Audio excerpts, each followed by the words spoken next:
Mesdames, Mesdemoiselles et Messieurs, bonjour et bienvenue dans ce Go News. Tout de suite, le développement.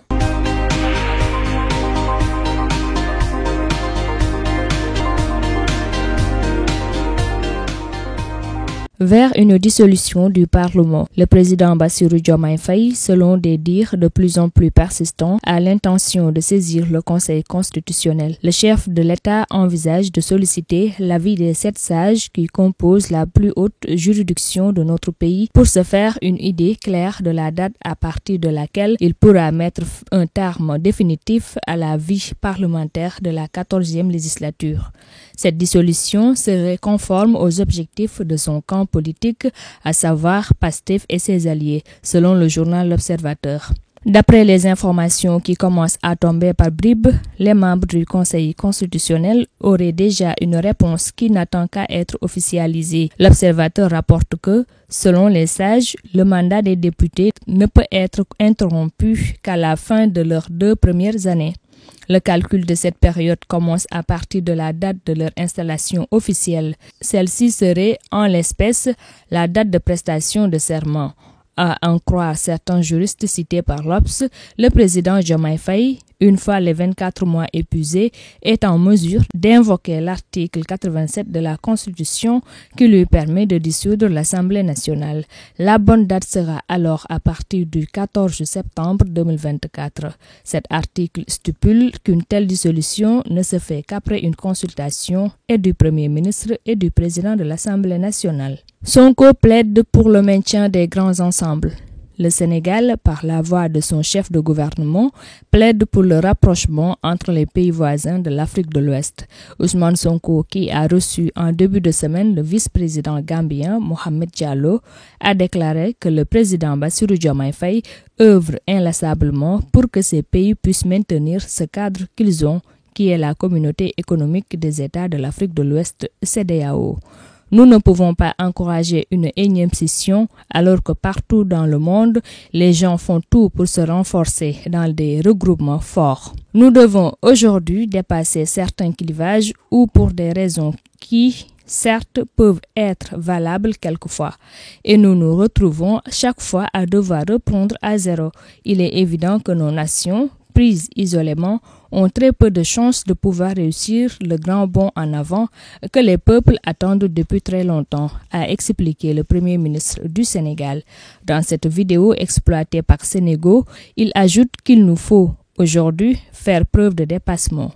Qu'il s'agisse des relations bilatérales entre le Sénégal et la Gambie ou des relations multilatérales dans les cadres communautaires, il nous faut absolument faire preuve de dépassement pour éviter souvent toutes les considérations qui peuvent aboutir à des situations que nous ne souhaitons pas. Fin de citation. Diégui Diop continue de faire parler d'elle. Après plusieurs tours d'horloge d'audition, Diégui Diop a été libérée. Face à la presse, Diégui Diop a tenu à faire savoir qu'elle n'a jamais dit qu'elle ne procédera pas à la passation de service.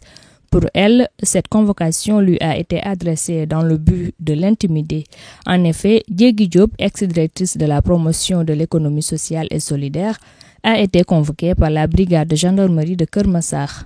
Pour la responsable de l'Alliance pour la République, APR, il ne s'agit là que d'une cabale politique. Suite à ma démission, une campagne tentant à jeter le discrédit sur ma personne a été engagée par des adversaires politiques.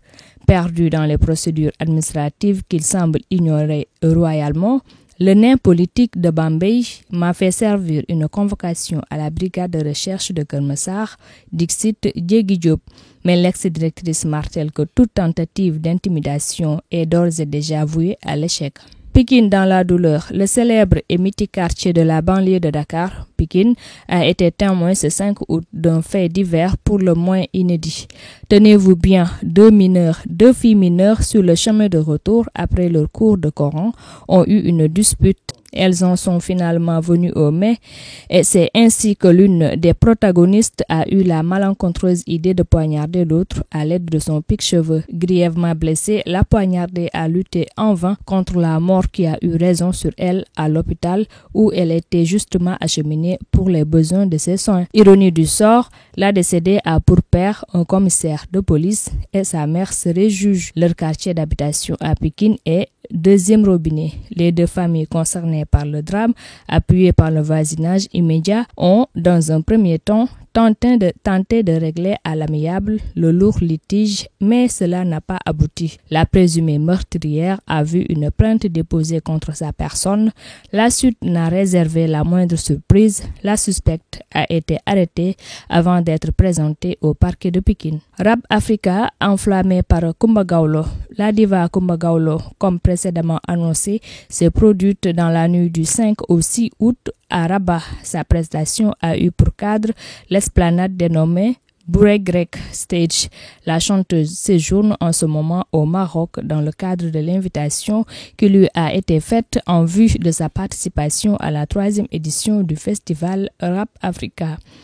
Devant un public enthousiaste conquis et estimé à plus de 50 000 spectateurs, la diva sénégalaise, encore une fois, n'a pas dérogé à sa réputation. Elle a fait preuve de son immense talent à travers un répertoire riche de 7 morceaux. La communauté sénégalaise établie au royaume chérifien, mais aussi des Marocains et bien d'autres nationalités, n'ont pas manqué de s'éclater lors du passage de la chanteuse sénégalaise la plus connue au niveau continental et international. Sa dimension de fédératrice des peuples et d'ambassadrice de la paix n'a pas non plus été omise. En effet, les drapeaux des deux pays amis et frères de longue date que sont le Sénégal et le Maroc ont été brandis par la diva au cours de son concert à succès. Preuve s'il en était que la communion interafricaine à son entendement doit à chaque fois être mise en exergue. Une autre prestation de Coumba Gawlo reste très attendue. Elle se fera à l'Arrache, l'autre ville marocaine qui abrite une partie du dit festival. L'artiste sénégalaise y sera du 7 au 8 août 2024. Mesdames et messieurs, c'était tout pour ce Go News. Merci de l'avoir suivi et rendez-vous demain.